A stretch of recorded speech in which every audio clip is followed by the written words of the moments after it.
లలితా సహస్రం. ఎందుకు అలా చెప్పవలసి వచ్చింది? దీని వెనకాతల ఏదైనా రహస్యం ఉందా? నేను మీకు పరమ యథార్థం చెప్తున్నాను. జీవితంలో కొన్ని కోట్ల కోట్ల కోట్ల జన్మల పాటు జీవయాత్ర జరిగిన తరువాత ఎప్పుడో ఎక్కడో ఒక్కసారి మాత్రమే జీవితంలో అందుకునేటటువంటి మహత్తరమైన రహస్యాన్ని ఎవరు యోగ్యులో వాళ్ళకి అందించడం కోసమే అమ్మవారు వసిన్యాది దేవతలతో చేయించినటువంటి ప్రక్రియ ఈ స్తోత్రంలో వచ్చినటువంటి ఈ మార్పు.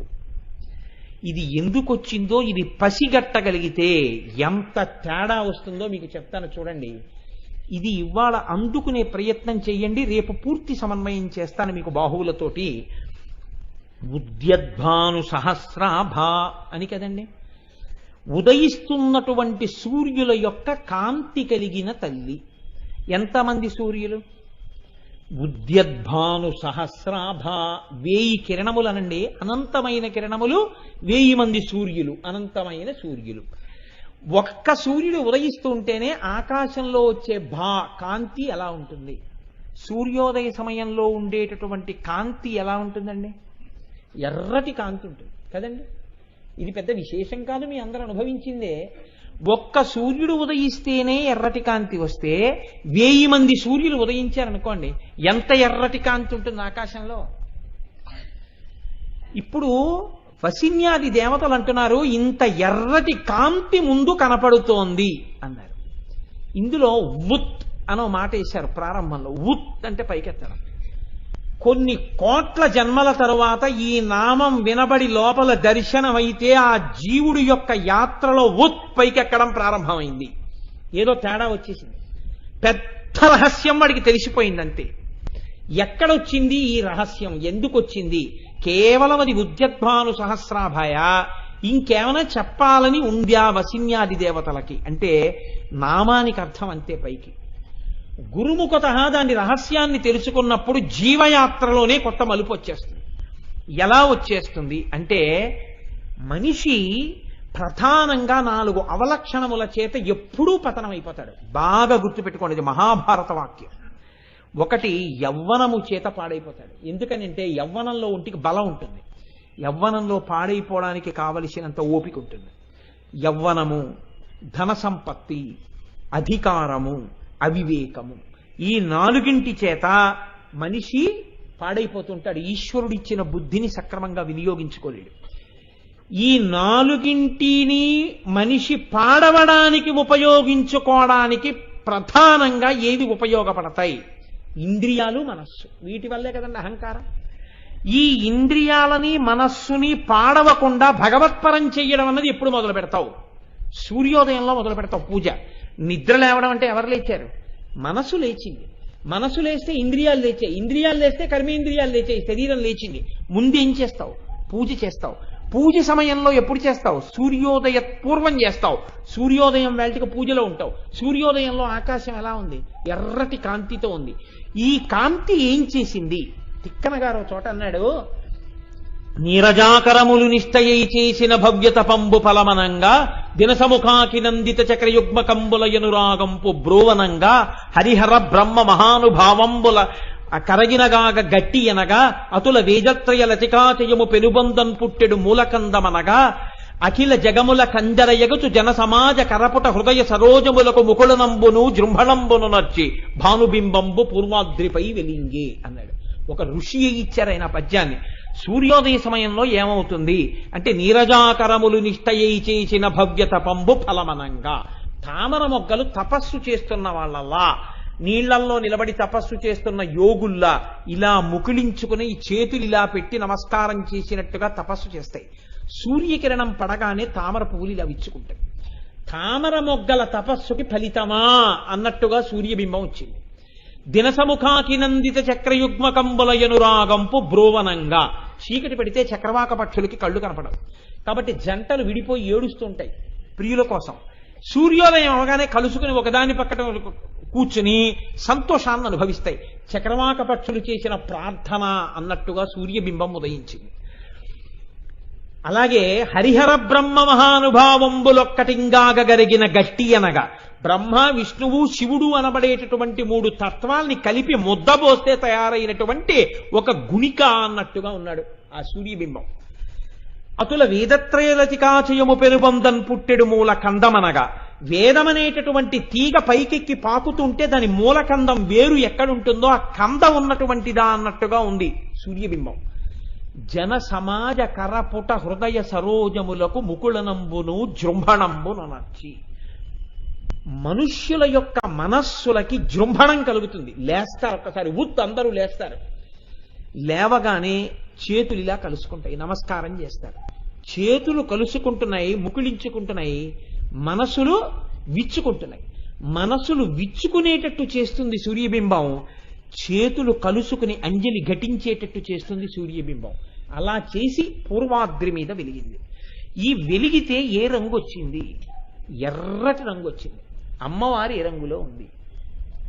ఎరుపు రంగులో ఉంది. అందుకే అమ్మవారిని ప్రార్థన చేస్తే అరుణాం కరుణా తరంగితాక్షీం ధృతపాశాంకుశ పుష్పబాణ చాపాం, ఎరుపు రంగుతో అమ్మవారు ఉంటుంది. ఏమండి అన్ని రంగులు ఉన్నాయి కదా, లలితా పరాభట్టారికా స్వరూపం ఎరుపు రంగుతోనే ఎందుకు వచ్చింది పైకి? ఆ ఎరుపుకి ఏమైనా రహస్యం ఉందా?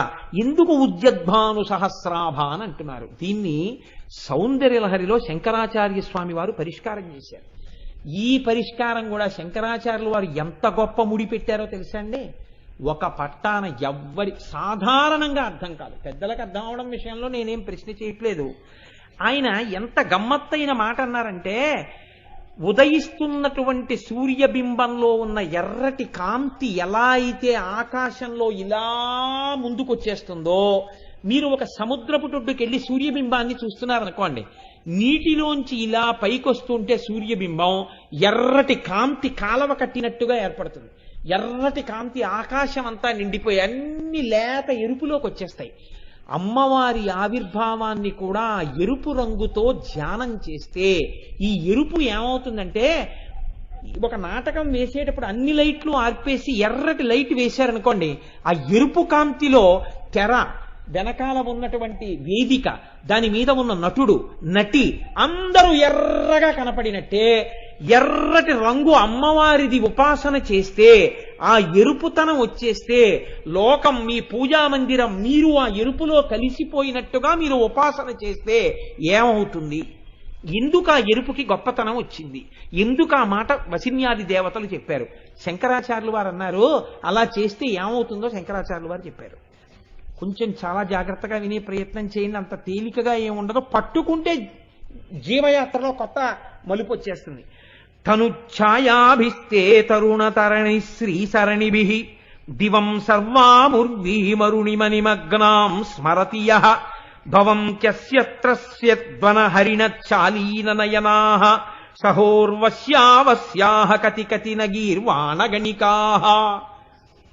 ఆకాశంలో సూర్యబింబం ఉదయించినప్పుడు వచ్చినటువంటి ఎర్రటి కాంతి శ్రీసరణి అలా ముందుకొచ్చేసి మీరు కూర్చున్న చోటంతా కూడా ముంచెత్తితే, ఆ ఎరుపులో మీరు కూర్చున్న ప్రాంతం మునిగిపోతే, మీరు మునిగిపోతే, ఆ ఎరుపులో మీరున్నట్టుగా మీరు ధ్యానం చేస్తే ఏమవుతుంది? ఊర్వశితో సహా 3 లోకాలలో ఉన్నటువంటి సౌందర్య రాసులైన దేవవేశ్యలైన అప్సరసలతో సహా స్త్రీలందరూ మీకు వశులైపోతారు. మొహమాట పడకుండా చెప్పండి, శంకరాచార్య స్వామి వారు ఈ శ్లోకం ఇస్తారని మీరు అనుకుంటున్నారా? అంతే ఆ శ్లోకానికి అర్థం. సౌందర్యలహరిలో శంకరాచార్య స్వామి వారు రాసిన శ్లోకం, ఆయన మనకు అందించిన శ్లోకానికి అర్థం బాహ్యంలో అంతే. ఇప్పుడు ఈ శ్లోకం చదివినవాడు ఏమనగాలి? అయ్యా ఏమిటండి ఈ శ్లోకం? నేను అమ్మవారి ఎర్రటి రంగుని ఉపాసన చేయడం ఏమిటి? ఆ ఎర్రటి కాంతిలో నేను కూర్చున్నట్టుగా అమ్మవారి రంగుని దర్శనం చేయడం ఏమిటి? లోకంలో ఉన్న ఆడవాళ్ళందరూ ఎటువంటి వాళ్ళుట? పైగా అందులో కూడా వనంలో ఉన్నటువంటి హరిణశాలీన నయనాః, భీత హరిణం ఎలా ఉంటుందో అంత అందమైన కన్నులున్న ఆడవాళ్ళు కూడా వశులైపోతారట. అది దాని ప్రయోజనం అన్నారు. అప్పుడు మీరు నిజంగా ఆలోచించండి, ఈ ఉపాసన చెయ్యవలసిన అవసరం ఎవరికైనా ఉంటుందా? బుద్ధిలోకి వద్దాం అనుకున్న వాడికి ఉపాసన ఎందుకండి? అలా ఉపాసన చేశారనుకోండి, ఇంకొక మాట చెప్తా, పోన్లేండి మీకు వచ్చిన నష్టం ఏమిటంటారేమో, రెండు ప్రమాదాలు. అసలు ఆడవాళ్ళకి ఈ శ్లోకం ఎందుకు పనికి వచ్చింది? మగవాడు చేశాడనుకోండి, ఆయనకి బాగుందేమో, వాళ్ళ ఆవిడికి ఇబ్బంది కాదు ఈ ఉపాసన. పైగా జగద్గురువులు ఏమిటి, శంకరాచార్యులు వారు ఏమిటి, ఆ ఎరుపు రంగు గురించి ఈ మాట ఏమిటంటే ఎందుకు చెప్పినట్టు అంటే, గురువుల బిగింపు ఎలా ఉంటుందో తెలుసా అండి? కొన్ని చెప్పకుండా చెప్తారు. అది తెలుసుకోవాలంటే మళ్ళీ మీరు గురువుల వెంట పడాలి. పడితే తప్ప దానికి రహస్యం దొరకదు. ఆయన చెప్పిన మాటలో రహస్యం మీరు జాగ్రత్తగా పట్టుకునే ప్రయత్నం చేయండి. నిజంగా నేను ఎవరినో నా వైపు ఆకర్షించి వశం చేసుకోవాలి అని అనుకున్నాను అనుకోండి, ఒక ఉదాహరణకి నా ఎందటువంటి దిక్కుమాలిన ఆలోచనలు కలగకుండుగాక, కానీ ఒక మాటకి చెప్తున్నాను, ఎవరినో నేను వశం చేసుకుందాం, ఆకర్షిద్దాం అనుకున్నాను. నా ప్రయత్నం ప్రారంభం చేయడం అలా ఉంచండి. ముందు ఎవరు ఆకర్షితుడై వశుడైపోయాడు అవతల వాళ్ళకి? భయపడకండి, ఎవరు? నేనే కదండి. నేను వశుణ్ణయ్యాను, నేను ఆకర్షితుడనయ్యాను. వాళ్ళ చేత నేను ఆకర్షింపబడ్డాను. వాళ్ళు నన్ను ఆకర్షించే ప్రయత్నం చేసినా చేయకపోయినా నేను వాళ్ళకి వశుడనైపోయాను. కాబట్టి నేను వాళ్ళని వశం చేసుకునే ప్రయత్నం చేస్తున్నాను. ఇప్పుడు ఇది పతనమా ఉద్ధరణ? వశం చేసుకోవడం మాట అలా ఉంచండి. ఈ ఇల్లు నాది అన్నాను అనుకోండి, ఆ ఇల్లు నాదో కాదో దేవుడు ఎరుగు. ఆ ఇల్లు వీడు నా యజమాని అని ఒక్కనాడందో, ఈ ఇల్లు నాది అన్నప్పుడల్లా నాకు ఒక పాశం పడుతోంది కదండి. నేను ఓ మెట్టు కిందకు పడిపోతున్నాను. ఇది నాది అన్నప్పుడల్లా నేను పడిపోతున్నాను. లోకంలో ఉన్న వాళ్ళందరూ నా వాళ్ళు అయిపోతున్నారంటే నేను వశం చేసుకోవడం వల్ల నేను ఉద్ధరణ పొందుతున్నానా, పతనం పొందుతున్నానా? పతనమే పొందుతున్నాను. అమ్మవారి యొక్క ఎర్రటి కాంతిని ఉపాసన చేస్తే ఉద్ధరణ వస్తున్నట్ట, పతనం వస్తున్నట్ట? అప్పుడు పతనం వస్తున్నట్టు కాదండి. ఇంతమంది ఆడవాళ్లు వశులైనా సరే అమ్మవారి యొక్క అందం ముందు, సౌందర్యం ముందు వీడు కదలకుండా నిలబడగలిగిన వాడు అని మీరు అర్థం చెప్పే ప్రయత్నం చేశారనుకోండి, అంతకన్నా తప్పు. ఎందుకని? ఇంత హేయమైన విషయానికి, అమ్మవారి సౌందర్యానికి మీరు పోలిక పెడతారా? మా అమ్మ కన్నా అందగత్తెలు ఏంటండి వీళ్ళని ఎవరన్నా అంటారండి లోకంలో? అప్పుడు పరమ తప్పు కదా మాట. అలా ఎలా చెప్తారు మీరు వ్యాఖ్యానం? అంటే మీరు దాన్ని అనుభవించకుండా వ్యాఖ్యానం చెప్తున్నారు. మరి ఎందుకు చెప్పినట్టు శంకరాచార్యులు వారు ఎరుపు కాంతిని ఉపాసిస్తే ఈ ఫలితం వస్తుందని? మీరు చాలా జాగ్రత్తగా పట్టుకునే ప్రయత్నం చేయండి. అనుభవించే ఆనందం పొందడం అన్నది ఎక్కడి నుంచి వస్తుందో ఆనందం నాకు చెప్పండి. నేను కూర తిన్నాను, ఆనందం వచ్చింది. కూరలో ఆనందం ఉందా? నాలోనే ఉన్న ఆనందం ఉద్భుతమైందా? ఆనందం నాలో ఉన్నదే ఉద్భుతమైంది. నాకు సొంత ఇల్లు ఉంటే ఆనందం అన్నాను. సొంత ఇంటి వలన ఆనందం బయట నుంచి వచ్చిందా? లోపల ఉన్న ఆనందం ఉద్భుతమైందా? లోపల ఉన్న ఆనందం ఉద్భుతమైంది.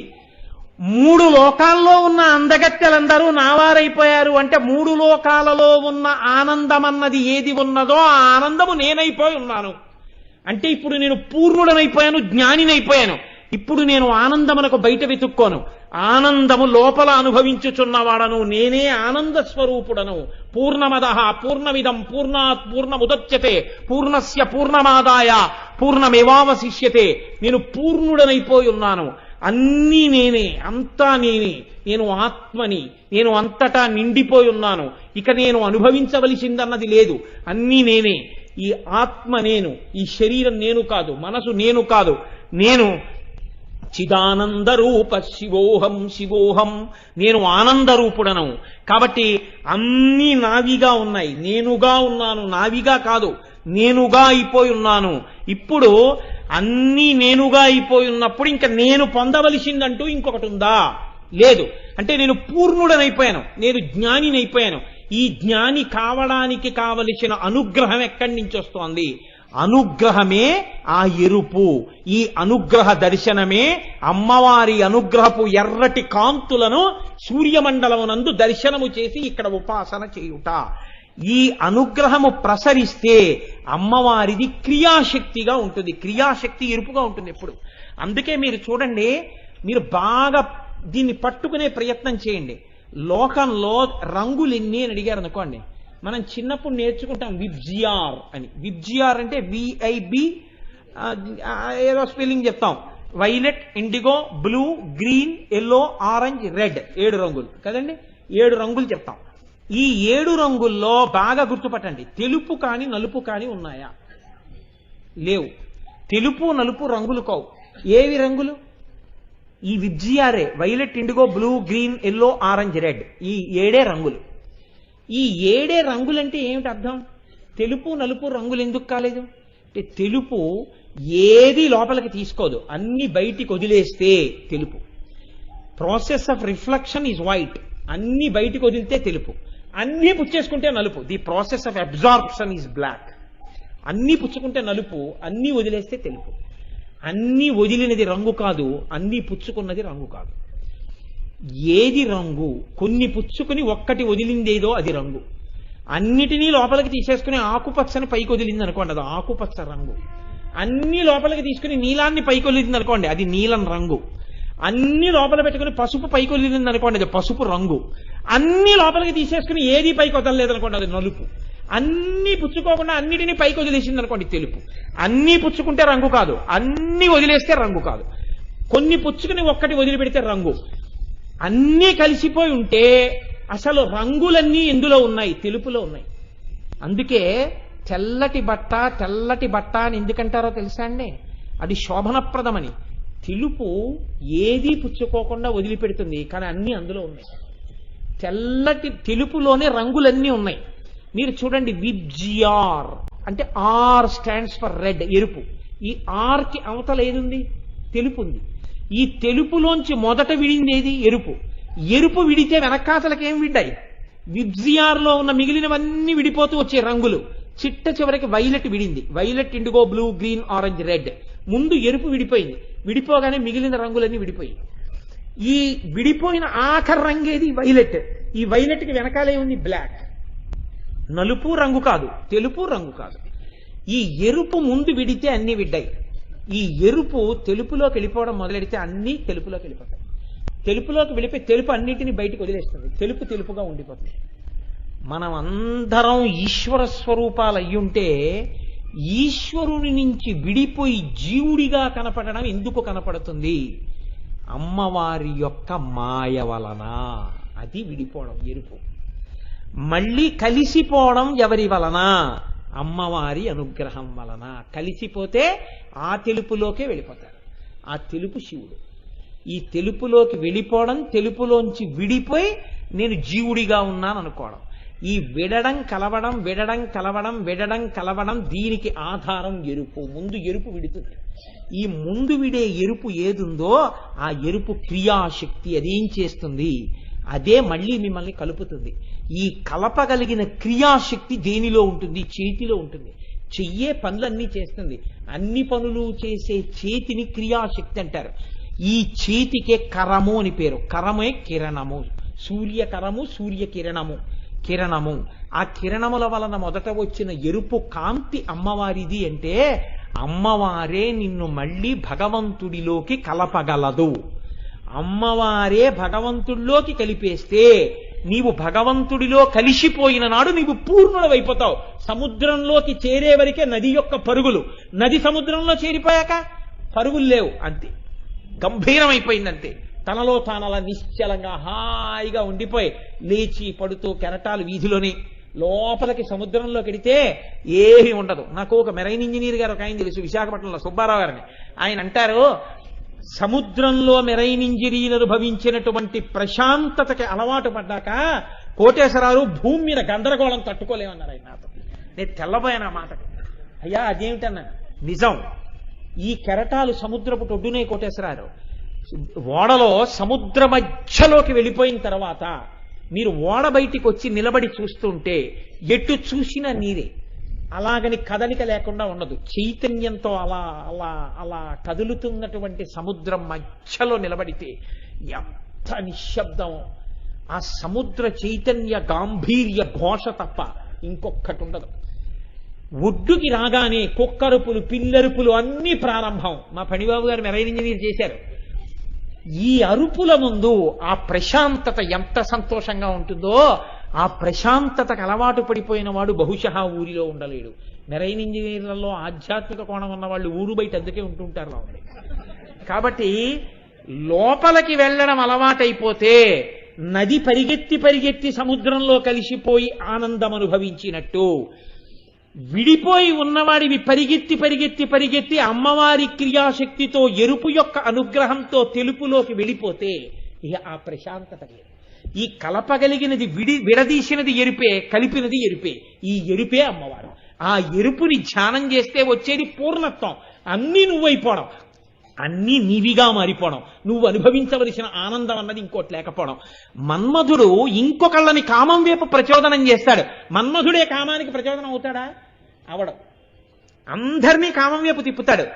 అందరినీ తిప్పే కాముడు తాను కామజయాన్ని పొందినట్టు అన్ని ఆనందాలు ఇక్కడే ఉన్నాయిరా, ఇంకా బయట వాటి వల్ల అనుభవించవలసిన ఆనందమే ఉంది. ఆనందం అంతా ఇక్కడుంది. ఇది ఆనందం అన్నవాడికి అన్ని వశమైపోయాయి.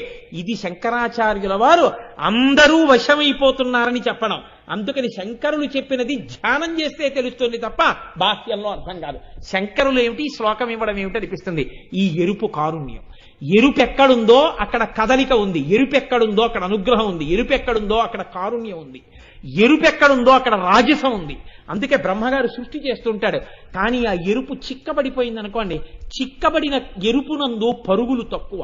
అందుకే ఎరుపుకి సంస్కృతంలో రక్తమని పేరు, రక్తవర్ణ అని. చిక్కటి నెత్తురు ఎర్రటి రంగులోనే ఉంటుంది. చిక్కపడిపోయినది మెల్లగా ప్రవహిస్తుంది, పలసగా ఉన్నది తొందరగా పరిగెడుతుంది. అమ్మవారి అనుగ్రహం బాగా ప్రసరించి ఎరుపుతో తడిసిపోయిన వాడు మెల్లమెల్లగా కదిలి వెళ్ళిపోయేది ఈశ్వరుడిలోకి వెళ్ళిపోతాడు. అమ్మవారి అనుగ్రహం ఆ ఎర్రటి కాంతులను దర్శనం చేస్తే మెల్లమెల్లగా మెల్లగా మెల్లగా అడుగులు ఎటు పడిపోతాయంటే భగవంతుడి వైపుకి కలిసిపోయేటట్టుగా అడుగులు పడతాయి. గొప్ప అనుగ్రహం అక్కడ మొదలవుతుంది. అందుకే అమ్మవారి ఆవిర్భావమునకు ముందు ఏది వచ్చింది అంటే ఒక్కసారి ఉజ్జద్భాను సహస్రాభ 1000 మంది సూర్యులు ఉదయించినప్పుడు ఉండేటటువంటి ఎర్రటి కాంతి కనపడింది. ఇప్పుడు వాళ్ళకి కాదు కనపడ్డం, ఎవరికి కనపడాలి? మనకి కనపడాలి. ఎక్కడ కనపడాలి? అక్కడ కాదు కనపడ్డం. అక్కడ కనపడిన కాంతి ఇలా వచ్చేసి మీరు కూడా ఎరుపులో తడిసిపోయి మీకు మీరు ఎర్రగా కనపడాలి. ఎలా కనపడతారు? సూర్యోదయంలో నిలబడి మిమ్మల్ని చూసుకోవడం కాదు. మీరు ధ్యానం చేస్తుంటే ఇక్కడ నుంచే చిదగ్నిగుండంలోంచి అమ్మవారు ఆవిర్భవిస్తుంటే ఆవిడ ఎర్రటి కాంతి వలయంలో మీరు తడిసిపోతే, ఆ ఎరుపులో మీరు కూడా ఎరుపైపోతే ఆవిడ అనుగ్రహ కాంతులు మీ మీద పడినట్టు. ఆవిడ అనుగ్రహ కాంతులు మీ మీద పడితే మీరు తెలుపులోకి వెళ్ళిపోతున్నట్టు. అంటే మీరు పరమేశ్వరుడిలో చేరి మళ్లీ పుట్టవలసినటువంటి అవసరం లేని మోక్షస్థితి వైపుకి అడుగులు పడినట్టు. ఇహమునందు ఆ ఎరుపు కాంతి మీ మీద పడగా ఇక్కడ కావలసిన అన్ని సుఖాలు, అన్ని క్షేమాలు, అన్ని యోగాలు సిద్ధిస్తాయి. ఏ ప్రమాదాలు రావు. అమ్మవారి అనుగ్రహం యజమాని మీద పడితే ఇంట్లో ఉన్న వాళ్ళందరి మీద పడినట్టే. ఇంట్లో ఉన్న వాళ్ళందరూ రక్షింపబడతారు. ఈ కాంతి అందరికీ దర్శనం కావాలనేటటువంటి కోరికతోటే వసిన్యాది దేవతలతో అమ్మవారు లలితా సహస్రం చెప్పిస్తూ అసలు ఈ కాంతి పడని వాడికి నా దర్శనం కుదరదు, నన్ను చూడలేడు. నన్ను చూడలేని వాడికి తల దగ్గర నుంచి కుదరదు, చేతుల దగ్గర నుంచి. చేతులు క్రియాశక్తి. ఈ చేతులను ఎవడు చూస్తాడో, ఎవడు చేతుల వలన క్రియాశక్తిని దర్శనం చేసి తన జీవితాన్ని మార్చుకుంటున్నాడో లోపల, వాడు నన్ను తల నుంచి పాదముల వరకు చూడగలుగుతాడు. అందుకని ముందు కాంతి, ఆ కాంతి మీద పడాలి. ఆ కాంతి మీద పడిన తరువాత, కాంతి మీద పడడానికి మీరు చెయ్యవలసింది ఒక్కటే, ఆ కాంతి ఉన్న చోట మీరు కూర్చుంటే చాలు. సూర్యోదయం అవుతున్న చోట మీరు కూర్చుంటే అలా ఎర్రటి కాంతి వచ్చి కాంతిలో మీరు ఉండిపోతారు. అసలు ముందు ఇక్కడ ఉదయాన్ని మీరు అనుమతించాలి. ఇక్కడ చిదగ్నికుండ సంభూత ఆవిడ ఆవిర్భావ ధ్యానం మీరు చెయ్యాలి. చేస్తే ఎరుపు కాంతిలో మీరు మునిగిపోతే ఆనాడు మీ జన్మకి ధన్యత. ఆ ఎరుపు దర్శనం కానంత కాలం, ఆ ఎరుపుని అనుభవిద్దామన్న తాపత్రం ఏర్పడనంత కాలం జీవయాత్ర వెడుతూనే ఉంటుంది. దానికి చక్కటి మలుపెన్నడు ఆ కాంతి చూసిన నాడే, ఆ కాంతి విన్ననాడే. ఆ కాంతి గురించి ఏదో ఒకనాడు చెవిలో పడితే, నేను చెప్పానన్న అతిశయంతో చెప్పట్లేదు, బాగా జ్ఞాపకం పెట్టుకోండి. కొన్ని కోట్ల కోట్ల కోట్ల జన్మల తరువాత ఎప్పుడో ఒక్కసారి మాత్రమే అమ్మవారి ఎర్రటి కాంతి గురించిన రహస్యాన్ని వాడు వినగలుగుతున్నాడు. అది లేనంత కాలం వాడు వినలేడు. ఎవడికి అమ్మవారి అనుగ్రహం ఉంటుందో వాడు మాత్రమే వింటాడని గుర్తు. అందుకే తర్వాత ఎవరు అమ్మవారి అనుగ్రహాన్ని బలంగా సంపాదించుకున్నారో వాళ్ళ యందు క్రియాశక్తి ప్రారంభం అవుతుంది. అంటే అమ్మవారి అనుగ్రహం అమ్మవారి చేతులుగా దర్శనం అవుతుంది, చేతులలో ఉన్న ఆయుధాలుగా దర్శనం అవుతుంది. అవి ఆ ఆయుధాలేమి, ఆ చేతులేమి, అవి తెలుసుకుంటే వచ్చే గొప్ప ప్రయోజనమేమి, ఇది తెలిస్తే మళ్ళీ కాంతి కనపడుతుంది. ఈ కాంతి దాటితే అప్పుడు అమ్మవారి కబరీబంధం కనపడుతుంది. ఈ కబరీబంధం కనపడడానికి ముందు ఇవాళ ఈ కాంతి దర్శనం దగ్గర నుంచి ఇక నామములన్నీ లావణ్యలహరిలో ఎలా ఉంటాయంటే విన్న ఉత్తర క్షణంలో ఒక కొత్త ప్రయోజనాన్ని సాధించేస్తుంటాయి. మీరు వింటున్నప్పుడు గమనించండి, మీకు తెలియకుండా ఎర్రటి కాంతిలో మనం ఉన్నప్పుడు మనం ఎర్రగా ఉంటాం అని మీకు అనిపించగానే జీవయాత్రలో మీరు ఒక కొత్త అనుగ్రహాన్ని, అమ్మవారి అనుగ్రహాన్ని మీరు సాధించేసుకున్నారు. అందుకే భాస్కరరాయల వారు అంతటి మహాపురుషుడై మనకు అనుగ్రహించారు. ఇది కేవలం ఒక శ్లోకంలో చెప్పడం కాదు, గురుముఖతః తెలుసుకుని ధ్యానమునందు అనుభవించవలసింది. కాబట్టి శ్లోకంలో చెప్పడం కాదు, ఇలా ఎందుకు శ్లోకం వచ్చిందని గురువు గారి దగ్గరికి ఎడతాడు ఈ మాట చెప్తే. అంతటి శంకరులు ఇలా ఎందుకు రచించారండి శ్లోకం అని ఎవడు గురువు దగ్గరికి వెళ్ళాడో వాడికి గురువు అనుగ్రహంగా ఈ ముడి విడితే వాడు ధ్యానం చేసి పూర్ణుడవాలి. అందుకని శంకర భగవత్పాదులు సౌందర్యలహరిలో అంత చమత్కారంతో ఆ శ్లోకాన్ని మిమ్మల్ని పూర్ణుల్ని చేస్తూ అంత చిత్రంగా శ్లోకాన్ని తీసుకొచ్చి మనకి సౌందర్యలహరిలో ఇచ్చారు. ఆ ఎరుపు కాంతి వెనక ఇంత రహస్యం ఉంది. మీకు అర్థమయ్యేటట్టుగా నేను చెప్పగలిగానో చెప్పలేకపోయానో, చెప్పలేకపోతే నేను క్షంతవ్యుడను. కానీ అమ్మవారి అనుగ్రహంతో రేపు మీరు బాహువుల గురించి, ఆయుధాల గురించి విన్నప్పుడు ఈ కాంతిని అలా అనుభవించలేకపోయిన వారికి ఆ చేతులు ఆయుధాల గురించి వినేటప్పుడు ఆ కాంతి మీకు తెలియకుండా పడిపోతుంది. అలా పడిపోయేటట్టుగా వసిన్యాది దేవతలు స్తోత్రం చేశారు. ఆ చమత్కారం ఏమిటో, అలా ఎందుకు ఇచ్చారో ఆ రహస్యాల్ని మీకు రేపటి రోజున అమ్మవారి అనుగ్రహంతో పలికే ప్రయత్నం చేస్తాను.